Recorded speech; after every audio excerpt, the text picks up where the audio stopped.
بسم اللہ الرحمن الرحیم۔ میرے خلاف جو اسپیشل کورٹ نے آرٹیکل 6 کیس کے اوپر فیصلہ سنایا وہ میں نے ٹیلی ویژن پہ پہلی دفعہ میں نے سنا۔ یہ فیصلے ایسے فیصلے کی پہلے کوئی مثال نہیں ملتی کہ نہ تو ڈیفینڈنٹ کو نہ اس کے وکیل کو اجازت ملی ہو کہ وہ اپنی دفاع میں بات کر سکے۔ یہاں تک کہ میں نے یہ تک کہا تھا کہ اگر اسپیشل کمیشن کوئی ہو اس کو میں اسٹیٹمنٹ دینے کے لیے تیار ہوں، وہ ادھر آ جائیں میری اسٹیٹمنٹ لے لیں۔ اس کو بھی نظر انداز کیا گیا۔ میں اس فیصلے کو مشکوک اس لیے کہتا ہوں کہ قانون کی بالادستی کو اس کیس کی سنوائی میں شروع سے لے کر آخر تک خیال نہیں رکھا گیا، بلکہ میں یہ بھی کہوں گا کہ آئین کے مطابق، کانسٹیٹیوشن کے مطابق اس کیس کو سننا ضروری نہیں ہے،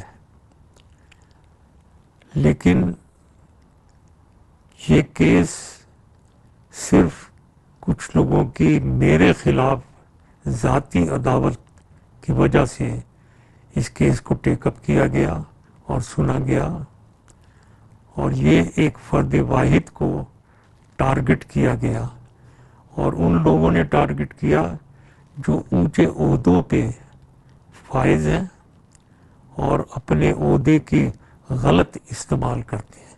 قانون کا مایوس کن استعمال، فرد واحد کو نشانہ بنانا اور واقعات کا اپنی منشا کے مطابق چناؤ کرنا، یہ ظاہر کرتا ہے کہ یہ لوگ کیا چاہتے ہیں۔ میں پاکستانی عدلیہ کا بہت احترام کرتا ہوں۔ چیف جسٹس کھوسا نے جب خود کہا کہ وہ قانون کی بالادستی میں یقین رکھتے ہیں اور ہر شخص قانون میں کے سامنے برابر ہوگا، اس میں بھی یقین رکھتا ہوں، لیکن میرے خیال میں چیف جسٹس کھوسا نے اپنا ارادہ اور اپنے عزائم خود ہی عوام کے سامنے یہ کہہ کر ظاہر کر دیا کہ میں نے اس مقدمے کے جلد فیصلے کو یقین بنایا۔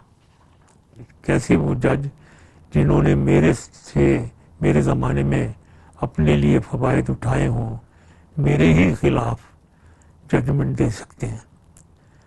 میں پاکستانی عوام اور پاکستانی آرمڈ فورسز کا شکر گزار ہوں جنہوں نے پاکستان کے لیے میری خدمات کو یاد رکھا۔ یہ میرے لیے سب سے بڑا تمغہ ہے اور میں اسے اپنی قبر میں اپنے ساتھ لے کر جاؤں گا۔